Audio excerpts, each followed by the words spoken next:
우리 맥주 감사 주일입니다. 오늘 주시는 말씀 보겠습니다. 구약 성경 시편 107편입니다. 시편 107편 1절로 우리 9절까지입니다. 시편 107편입니다. 우리 한 절씩 교독으로 나누어서 읽고요. 우리 9절은 같이 읽도록 하겠습니다. 여호와께 감사하라. 그는 선하시며 그 인자하심이 영원함이로다.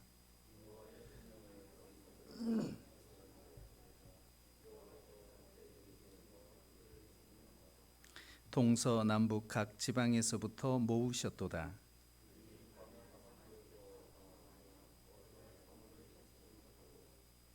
줄이고 목이 말라 그들의 영혼이 그들 안에서 피곤하였도다.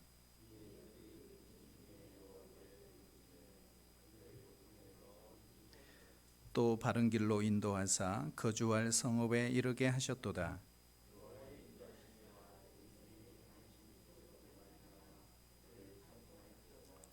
그가 사모하는 영혼에게 만족을 주시며 줄인 영혼에게 좋은 곳으로 채워 주심이로다.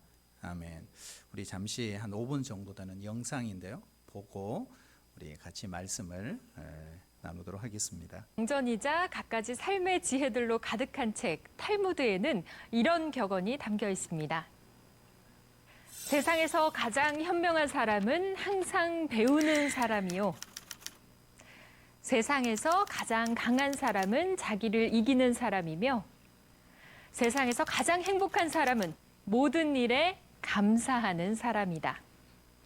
하지만 내게 일어나는 모든 일에 감사함을 찾기란 말처럼 쉽지가 않은데요.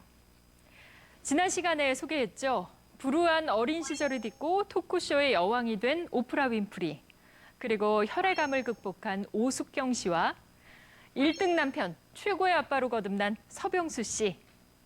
이들이 찾아낸 방법은 바로 감사 일기를 쓰는 것이었습니다. 사소한 것이라도 날마다 감사할 거리를 찾다 보면 습관이 되고 그러한 습관이 엄청난 나비 효과를 불러오기 때문입니다.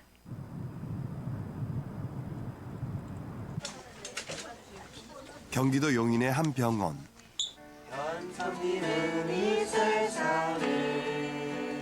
주사바늘 대신 기타를 둘러맨 의료진들이 환자에게 노래를 불러주는데요. 어머니 노래 불러줄게. 노래 이거 이제 빨리 나오시라고. 하루 종일 병원 이곳저곳을 누비며 만나는 환자마다 노래를 선물하는 의료진들. 뜻밖의 따뜻한 위로에 환자들도 힘이 나는 모양입니다. 소중한 분들 계세요. 내 태어나야 되네. 그래도 내일 태어날 때. 내일 태어날 때. 이 병원에서는 일주일에 한 번씩 이렇게 노래를 통해 환자들에게 격려와 감사의 마음을 전하고 있는데요. 어른들은 물론이고 특히 병원이 낯설고 두려운 어린 환자들에게 큰 힘이 됩니다. 기분 좋아? 얼마큼 좋아? 많이요. 빨리 나왔을 것 같아? 네. 저희가 드린다는 생각으로 감사를 하는데 결론은 저희가 받게 되는 거죠. 그래서 우리 간호사들도 만족도가 높아지고 일단 환자를 대하는데 그냥 형식적이 아니라 사람으로 응대를 하게 됩니다. 감사함을 느낄 때와 화내고 원망할 때 우리 뇌는 활성화되는 영역이 다릅니다.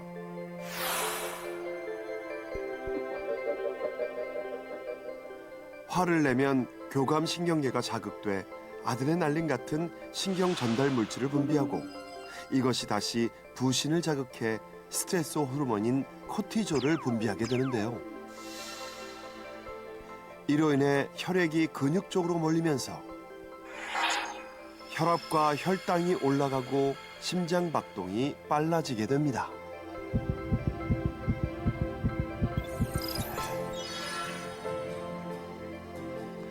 반면에 감사함을 느끼게 되면 측두엽 중 사회적 관계 형성에 관련된 부분과 즐거움과 관련된 쾌락 중추가 작용해서 도파민, 세로토닌, 엔돌핀 등 이른바 행복 호르몬을 분비하도록 영향을 줍니다. 그리고 이들 행복 호르몬의 영향으로 우리 몸은 심장 박동과 혈압이 안정되고 근육이 이완되면서 기분 좋은 행복감을 느끼게 되는 거죠. 감사를 표현한 날은 정말로 그게 계속 마음에 남아 있습니다. 그래서 환자를 볼 때도 그렇고 동료 간에도 조금 더 마음이 여유로워지고 행복한 그런 느낌을 받을 수 있습니다. 자, 저희 오늘 환자분들한테 우리 간호사 선생님들이 감사의 마음을 담아서 편지를 쓰셨대요. 눈물이 나네 진짜. 너무 고맙고 너무 진짜 눈물 나. 그리고 저희 간호에 응해 주셔서 감사합니다. 시험 가서도 운동 열심히 하셔서 재활 잘 받으시고 빈혈도 좋아지실 거예요. 아픈 몸을 진심으로 따뜻하게 어루만져주는 감사 편지에 환자들의 눈시울이 붉어집니다. 감사합니다. 화이팅 하세요. 네 감사합니다. 받으시니까 어떠세요 지금? 글쎄요. 눈물이 왜 나는지 모르겠네. 대부분 경과를 보면 좋아지는 거에 대해서 고마움을 표현할 줄 아는 분들이 보면은 일상생활로의 복귀도 빠르고 굉장히 건강하고 행복한 삶을 사는 경우가 많고요. 결국은 병은 사실은 본인이 고치는 거고 도움을 받는 거거든요. 그래서 그런 거에 대한 굉장히 좋은 모티베이션은 사실은 그 감사를 표현할 줄 아는 거라고 생각이 듭니다. 여러분 감사의 습관이 얼마나 우리의 몸에 또 우리 영혼에 또 우리 마음에 큰 영향을 미치는가 알 수 있습니다. 한번 따라해 주실래요? 감사하면 행복합니다. 우리 행복하기 때문에 감사한 게 아니라 감사하면 행복해집니다. 저는 어제 저녁 감사절 우리 삼행시를 한번 지어봤습니다. 감사한다고 속삭여 보세요. 사랑한다고 고백해 보세요. 절로 기쁨이 넘쳐 흐를 것입니다. 이렇게 어느 주일 설교 준비하시는 어떤 목사님 한 분이 이렇게 주님께 기도문을 적었습니다. 하나님, 내 인생이 정말 서투른 아마추어 같은 삶을 살아가기를 원합니다. 내가 보는 이 하늘이 처음 보는 것처럼 느껴지게 하시고 내가 만났던 그 주님에 대한 감격을 처음 느끼는 것처럼 주님을 보게 하시고 이 예배당을 출입할 때 처음 설레이는 마음으로 예배당에 오는 것처럼 이 자리에 앉게 해주세요. 그리고 오 주님, 마지막 단두대에 올라서 있는 사형수와 같은 삶을 살아가게 해주세요. 마지막 보는 것처럼 이 하늘을 바라보게 하시고 마지막 보는 아내인 것처럼 내 아내의 얼굴을 바라보게 하시고 마지막 보는 아이인 것처럼 내 자녀들을 보게 하여 주시옵소서. 그리고 마지막 예배당인 것처럼 그 예배당을 바라보게 해주세요. 마지막 듣는 설교인 것처럼 그 설교를 듣게 하소서. 이렇게 기도했답니다. 사실 여러분 우리가 받는 축복 이것은 너무나 익숙합니다. 그러다 보니까 우리가 축복을 당연한 것으로 여깁니다. 우리가 코로나 이 전국을 지나면서 우리가 일상에 느꼈던 것, 일상에 체험하며 살았던 것이 당연한 것이 아니었다는 것을 우리는 충분히 느끼고 있습니다. 그러다 보니 축복에 익숙하다 보니까 사람들이 하는 일, 감사를 잊어버리고 감격을 상실해버렸습니다. 그리고 원망, 불평이 조금씩 쌓이게 된 것입니다. 이 세상에서 가장 불행한 삶이 무엇일까요? 그것은 바로 감사가 없는 삶입니다. 하지만 세상에서 가장 복된 삶이 있다면 그것은 바로 감사하는 삶을 사는 것입니다. 그러므로 우리는 일상생활에서 늘 감사의 조건을 발견할 줄 알아야 합니다. 감사는 특별한 일에 하는 것이 절대로 아닙니다. 평범한 것에 감사할 줄 아는 사람, 이 사람을 우리는 영성가다 이렇게 말해요. 영성은 일상에서 감사를 느끼고 찾을 줄 아는 사람이에요. 사실 세상의 모든 것은 작은 것에서 출발했습니다. 작은 들풀 하나가 하나하나 모여져서 큰 들판이 되는 것입니다. 작은 나무 한 그루 한 그루가 모여져서 아름다운 정원이 되잖아요. 물 한 방울이 출발해서 강이 되고 대양이 되고 바다를 크게 이루는 것입니다. 우리가 비행기, 컴퓨터, 자동차, 텔레비전 할 것 없이 이 모든 것은 수만 개에서 수십만 개가 되는 작은 부품들이 모여져서 그러한 작품이 나오는 것입니다. 그럼 우리에게 중요한 것은 작은 감사, 작은 나눔, 작은 기도, 작은 사랑, 작은 것을 아끼고 소중히 여기는 마음, 그것이 바로 우리 주님의 마음이에요. 우리 예수님은 복음서에 보면 늘 어린아이에게 어린아이와 같지 않으면 누구든지 천국에 들어갈 수 없느니라. 고아와 과부와 나그네와 어린 여성들 주님 사랑하셨습니다. 오늘 시편에 보면 시편 107편에 등장하는 이 시인은 어떤 감사를 하나님께 드렸을까요? 그리고 무엇을 감사했을까요? 첫 번째 보면 하나님의 선하시고 인자하심에 감사하고 있습니다. 뭘까요? 선하신 하나님, 인자하신 하나님. 여러분 믿으세요? 우리 하나님은 선하십니다. 우리 하나님은 인자하신 분이십니다.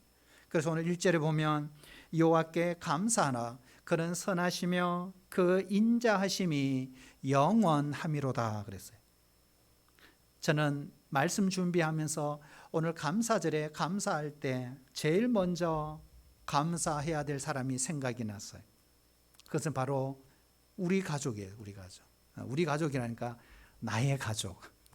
나의 가족들에게 감사를 하고 싶었습니다. 그리고 두 번째는 성도들에게 마음으로 감사를 드리고 싶었습니다.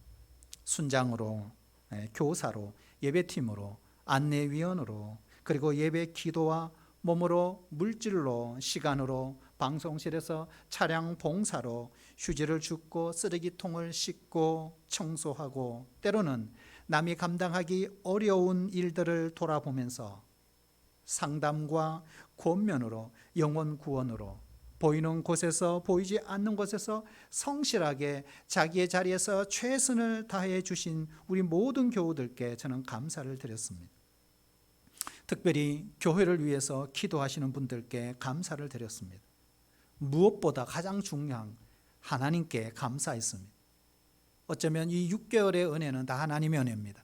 하나님께서 일하셨고 하나님께서 은혜를 주셨고 하나님께서 여기까지 오게 하신 것입니다.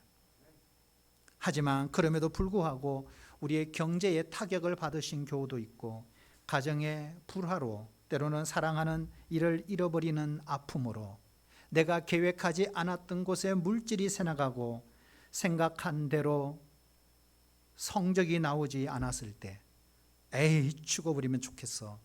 여러분 절대로 이런 생각 이런 말을 하시면 안 됩니다. 그것은 사탄이 주는 유혹입니다. 우리가 자살을 조금 더 생각하시면 안 돼요. 자살한다면 그 영혼이 어디에 가게 될까요? 지옥에 갈 곳밖에 없습니다. 그러므로 그와 같은 생각을 크리스찬들은 신자들은 결코 해서는 안 됩니다. 내가 하는 그 사업이 안 될 수도 있고 우리가 실패할 수도 있고 인생을 살다 보면 인간관계의 불화가 일어날 수도 있습니다. 그러나 성경은 이렇게 말합니다. 로마서 8장 28절에 보면 우리가 알거니와 하나님을 사랑하는 자 곧 그의 뜻대로 부르심을 입은 자들에게는 모든 것이 합력하여 무엇을 이룬다 그랬어요? 선을 이루시니라. 여러분 하나님의 선하심을 믿으세요? 하나님은 선하신 분이십니다. 우리 인간의 선, 우리 인간의 사랑은 일시적입니다. 늘 변합니다. 아침 저녁으로 달라집니다. 나에게 이익이 되면 그 사람을 사랑할 수 있지만 내게 조금이라도 손해가 되면 사랑하지 않을 수도 있습니다. 이것이 인간의 선이라는 것입니다. 불완전한 선이에요. 그렇게 인간의 사랑은, 인간의 선은 불완전합니다. 그러므로 우리 인간에게 소망을 둘 수가 없습니다. 변함없으신 하나님의 선하심, 그 하나님의 인자하심, 여기에 히브리어 인자하심이라는 것은 헤세드라고 헤세드. 헤세드가 뭘까요? 끝까지 책임져 주시는 사랑. 그 선하신 하나님, 그 인자하신 하나님 때문에 우리 그리스도인은 살맛이 나는 것입니다. 절망 가운데서도 우리는 벌떡 일어날 수가 있습니다. 그리고 용기 있는 인생을 살아갈 수가 있습니다. 그러나 허무주의자는 감사가 없습니다. 인생은 고독이라고 생각하는 사람은 감사가 없습니다. 인생은 혼자라고 생각하는 사람들은 결코 감사가 없습니다. 그러나 우리 역사의 배후에 하나님이 계시다는 것을 확실히 믿는 사람은 늘 감사를 찾습니다. 많이 가져야 감사하는 것이 아닙니다. 성공해야 감사하는 것이 아닙니다. 이것은 다 인간적인 생각입니다. 이거는 세속주의 생각입니다. 세상의 가치입니다. 이기적인 생각이요, 자기 중심적인 생각입니다.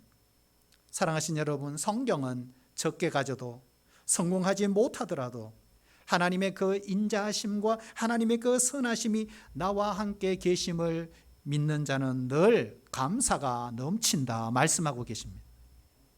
여러분, 하박국 선지자를 보실까요? 그의 상황은 열악했습니다. 모든 것이 무너졌습니다.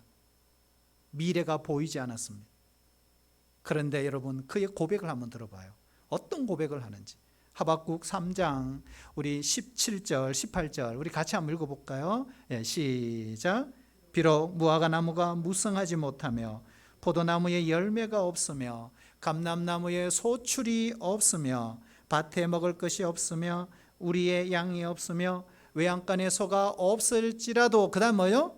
나는 여호와로 말미암아 즐거워하며 나의 구원의 하나님으로 말미암아 기뻐하리로다. 아멘. 가뭄 때문에 농사가 흉작이 되었습니다. 배추값이 말도 안 되게 떨어지고 돼지 가격이 속값이 떨어졌습니다. 목장이 폭망했습니다. 장사가 안 되어 폐업 예배까지 드리면서도 하나님 감사합니다. 사업이 망해서 부도가 났음에도 불구하고 하나님 감사합니다. 이것이 바로 하박국의 고백입니다. 왜 그럴까? 왜 그런 고백을 할 수 있을까요? 좀 이상하지 않나요? 이상한 사람이 아닌가요? 여러분, 하박국은 이상한 사람이 아니에요. 지극히 정상입니다. 왜 그런 고백을 할 수 있었을까? 하나님만이 우리의 소망이기 때문에 그래요. 네. 그분만이 진실합니다. 그분만이 선하시기 때문에, 그분만이 사랑이시기 때문에 이런 고백이 가능했던 것입니다. 둘째로, 오늘 이 시인은 무엇에 대한 감사를 하고 있을까요? 두 번째, 따라올까요? 고통에서 건지신 것. 자, 고통에서 건지신 것을 감사합니다. 오늘 2절에 보면 여호와께서 대적의 손에서 그들을 어떻게 해요? 속량하사. 그러니까 이게 단어가 어려워요. 속량이 뭘까요? 쉽게 말하면 구원하사. 대적의 손에서 우리를 구원하사. 이 대적은 여러 가지 있을 수 있습니다. 자, 6절에도 보면 이에 그들이 근심 중에 여호와께 부르짖음에 고통에서 건지시고, 고통에서 건지시고. 여러분, 인류의 가장 최대의 숙제가 있다면 그것은 죄의 문제입니다. 죄의 고통이잖아요. 죄의 고통. 죄의 고통에서 신음하고 있는 우리 인간들이었습니다. 그런데 어느 날 하나님께서 하나밖에 없는 독생자 예수님을 죽음의 자리에 내어주셔서 십자가에 피 흘리게 하셨습니다. 그 피를 믿기만 하면 죄가 깨끗해집니다. 그 피를 믿기만 하면 내 죄가 정결하게 된다. 그 피만 믿기만 하면 너의 원죄, 과거, 현재, 미래의 죄로부터 자유케 되리라고 약속하셨어요. 오직 예수의 피요, 예수의 피. 리고렌 목사님은 목적이 이끄는 삶에서 이 장면, 십자가의 장면을 이렇게 표현했어요. 만약 하나님이 다른 그것은 하나도 해주지 않으시더라도 예수님이 십자가에 우리를 위해 해주신 것으로만으로도 그분은 우리의 남은 삶 동안 찬양받기에 합당하신 분이십니다.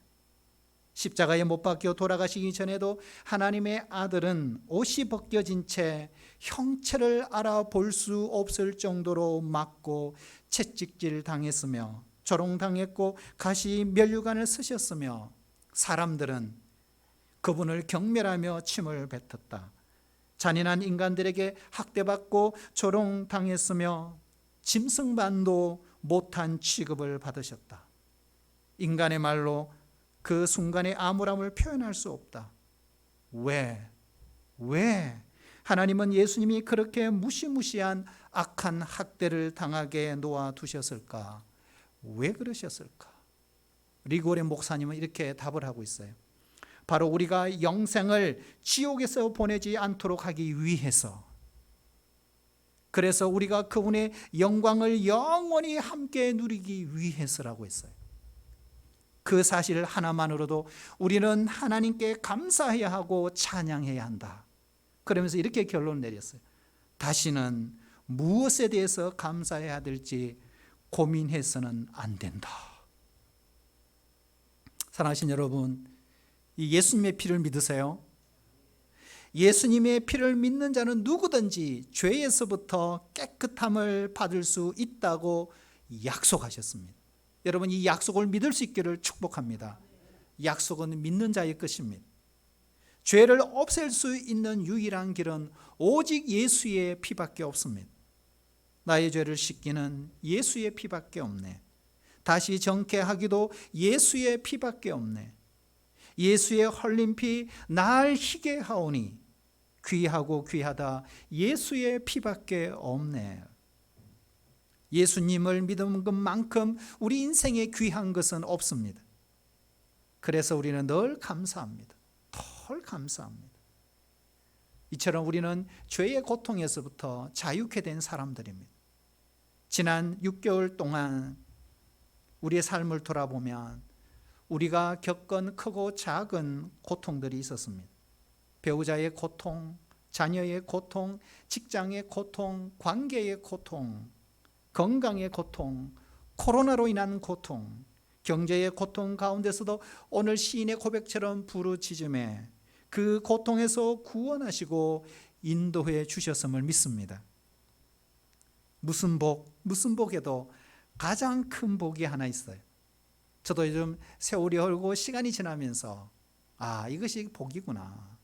어제 어떤 장로님을 만나서 잠깐 이야기하면서 목사님, 제가 은퇴하고 난 뒤에 이렇게 모임을 갖고 있습니다. 목사님과 장로님들 한 6분 한 달에 한 번씩 식사를 합니다.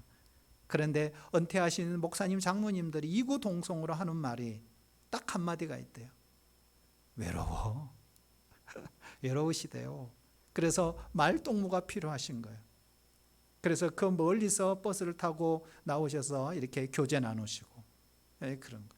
그러면서 한마디 하시는 게 목사님 어떻게 생각하세요? 저는 인생을 이렇게 살다 보니까 오래 살다 보니까 이게 가장 큰 복인 것 같아요 하면서 하신 말 딱 2자예요.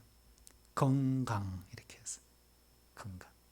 아마 여러분 50대가 안 되신 우리 젊으신 분들은 잘 모릅니다.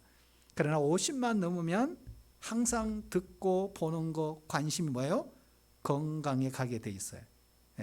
그래서 여러분 하나님께서 우리에게 베풀어 주신 가장 큰 복은 건강의 복입니다.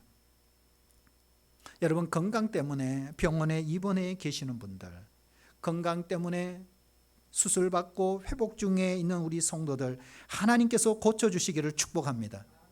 지금도 아픈 몸을 이끌고 예배당에 참석한 여러분들에게 하나님의 놀라운 치유의 은혜가 있기를 축복합니다. 이 시간에 만져주시기를 축복합니다. 하나님은 치유하시는 분이십니다.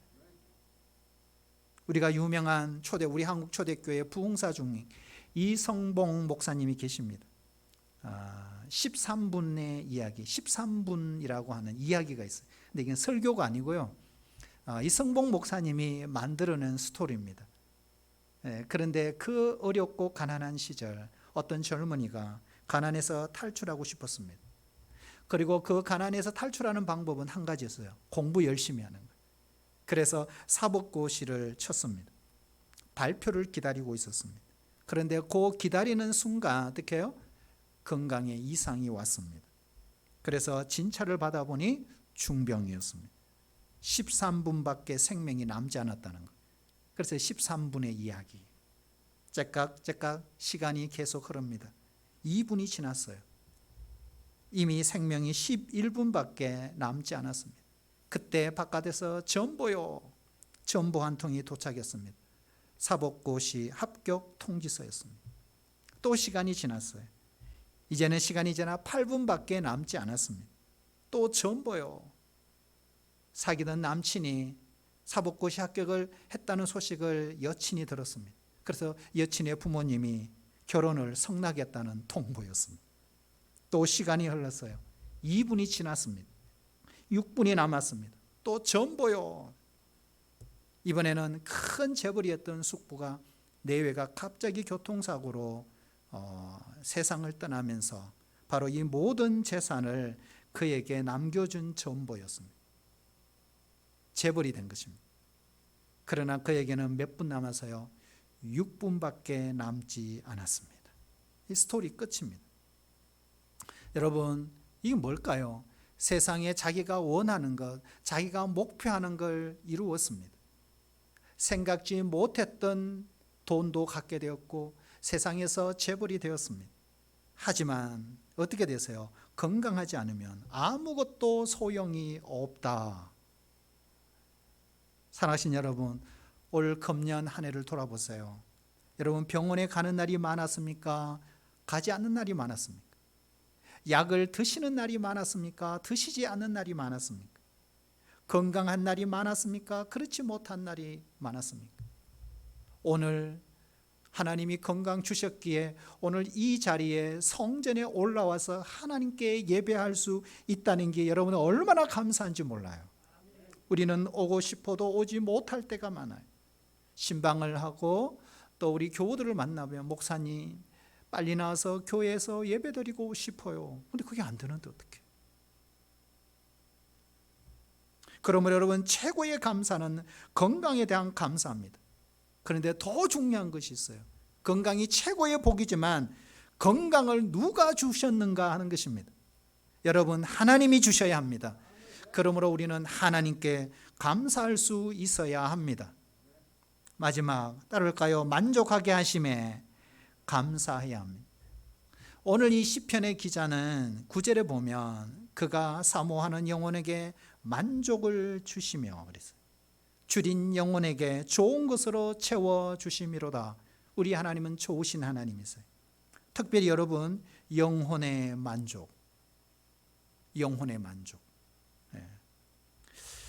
여러분, 우리가 손해를 보는 것이 있다면 영적으로 분명히 유익이 있을 거예요. 내가 영적인 유익을 위해서 대가를 지불했다면 분명히 손해보는 일이 있을 것입니다. 시간적인 손해, 금전적인 손해가 있지만 우리가 영적인 유익을 위해서 그만큼의 대가를 지불할 만한 가치가 충분하다는 것입니다. 우리는 성공하고 출세하고 돈 벌고 건강하고 행복할 때는요, 거기에 대한 감사가 익숙해져 있어요. 왜요? 눈에 보이니까. 하지만 보이지 않는 것, 위의 것, 영원한 것들에 대한 감사는 되게 어색하고 서툴습니다. 그러나 여러분, 우리 인간은 육체와 영혼으로 형성이 되어 있잖아요. 여러분, 육도 중요하고 영혼도 중요합니다. 하지만 육체보다는 영혼이 훨씬 더 중요하다는 사실을 잊어버리면 안 됩니다. 육체는 80년, 90년, 길어봐야 100년이면 끝납니다. 하지만 영혼은 영원합니다. 영혼이 구원받아야 육체가 구원받게 되는 것입니다. 하나님은 어느 날 우리 인간의 영혼을 창조하셨습니다. 뿐만 아니라 타락한 영혼도 구원하셨습니다. 그리고 예수님을 보내셔서 나를 믿는 자는 죽어도 살겠고 살아서 나를 믿는 자는 영원히 죽지 아니하리니 영원히 사는 영생의 복을 주셨습니다. 그러므로 이 사실을 시인하게 되면 만족함이 있어요. 여러분, 이처럼 만족의 은혜, 넉넉한 은혜에 감사하는 성도가 되시기를 축복합니다. 여러분, 야생화라는 노래가 있잖아요.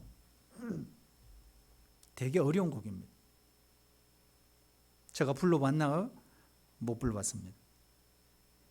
근데 여러분, 이 야생화는 들꽃이잖아요. 근데 야생화를 옮겨 심었을 경우 야생화가 사는 경우는 거의 없답니다. 다 죽는데요. 그런데 이 야생화가 심겨져 있던 그곳에 주변의 잡초, 그 흙을 몽땅 같이 파서 함께 옮겨서 야생화를 심으면 그 야생화가 죽지 않는다고 합니다. 뿌리 내리고 살던 곳을 떠나면 죽는 야생화. 하지만 함께 숨쉬고 수분을 흡수하고 살던 것들과 함께 옮기면 죽지 않고 사는 야생화. 꼭 누구 같아요? 우리 같지 않나요? 여러분, 신자는 교회를 떠나면 안 돼요. 주님을 떠나면 메말라 죽습니다. 그렇지만 늘 주님께 붙어 있으면 죽지 않아요. 우리가 주님을 멀리 떠나야 될 이유가 없어요. 만족하게 하시는 분이시잖아요. 채워주시는 우리 주님이시잖아요. 그런데 그 주님을 따라서 빈곤과 핍절과 황폐와 고민의 세계로 갈 이유가 없는 거예요. 그러므로 신앙생활은요, 하나님 때문에 늘 감사하며 사는 생활이 신앙생활입니다. 늘 말씀과 기도로 은혜를 사모하는 자리에 있는 것이 감사예요. 이 예배 현장에 있음에 여러분 감사해요. 언제나 가난한 마음으로 주님과 친밀한 교제를 나누고자 사는 것이 얼마나 감사한지 몰라요. 우리가 일평생 동안 감사의 영성으로 살기를 원하신다면요, 지금 나에게 주시는 그 감동에 반응하셔야 합니다. 지금 성령의 감동하실 때 성령을 소멸치지 말아야 합니다. 그러므로 지금 찬양해야 되고, 지금 고백해야 되고, 지금 사랑해야 되고, 지금 전도해야 되고, 지금 감사해야 되고, 지금 헌신해야 하는 것입니다. 그러면 우리의 인생은 늘 언제나 감동으로 가득하게 될 것입니다. 제이 데니스라고 하는 목사님이 계세요. 이분이 쓰신 감사치료법이 있어요. 감사치료법. 당신이 만일 세금을 내야 한다면 감사하십시오. 당신에게 안정된 직장과 사업장이 있다는 말이기 때문입니다. 당신의 몸무게가 훅 하고 늘어서 옷이 맞지 않다면 감사하십시오. 당신은 먹을 것이 넉넉한 인생을 살아오신 것입니다. 세탁할 옷이 집안의 한 구석에 쌓여 있거든 감사하십시오. 당신에게 적어도 갈아입을 옷의 여유가 있다는 뜻이기 때문입니다. 멀리에서도 주차할 공간을 찾았다면 감사하십시오. 당신에게 잠시라도 걸어갈 운동할 기회가 있음을 주어졌기 때문에 감사하십시오. 당신에게 불평할 대통령이 있다면 감사하십시오. 당신은 언론의 자유가 보장된 나라에 살고 있는 것입니다. 교회 저 뒷자리에 앉아있는 교우들의 그 뒤에서부터 들리는 찬송의 음정이 엉망으로 들린다면 감사하십시오. 당신의 청각은 정상이기 때문에 그렇습니다. 새벽 일찍이 자명종 소리가 고통스럽게 들리거든 감사하십시오. 당신에게 아침 일찍 일어나 해야 될 하루가 기다리고 있기 때문입니다. 하루 해가 저물어 온몸이 나른하고 피곤하고 지쳐 쓰러지셨습니까? 감사하십시오. 당신은 오늘 하루를 생산적인 것으로 사신 것입니다. 여러분, 이 이야기가 무슨 이야기일까요? 저는 이렇게 결론 내렸어요. 한번 따라할까요? 하나님의 세계는 감사의 세계입니다. 머리부터 발끝까지, 시작부터 마지막까지. 하나님의 나라는 감사의 나라입니다. 하나님의 세계는 감사의 세계입니다. 그러므로 감사를 회복해야 합니다. 감사를 생활화해야 합니다. 감사를 전념시켜야 합니다. 마음으로 감사하시고, 입술로도 감사하시고, 물질로도 감사하시고, 영혼 구원으로도 감사하시고. 그러므로 우리는 감사의 횃불을 들으셔야 합니다. 이 어두운 땅에 불평과 원망과 불만으로 가득 찬 이 세상 가운데 감사의 횃불을 들으셔야 합니다. 그리고 여러분, 앞으로 이렇게 사셔야 됩니다. 하나님 감사합니다. 하나님 감사합니다. 우리 같이 기도하겠습니다. 어두워져가는 이 땅, 불평과 불만과 원망이 가득한 이 땅에 우리 그리스도인들이 깨어나 감사의 횃불을 높이 드는 성도들이 되게 하여 주시옵소서. 하나님의 세계는 감사의 세계입니다. 불평과 원망이 떠나고 이제는 감사가 습관이 되고 감사가 생활화되어 살아가는 우리 모두가 되게 하여 주옵소서. 예수님의 이름으로 기도하옵나이다. 아멘.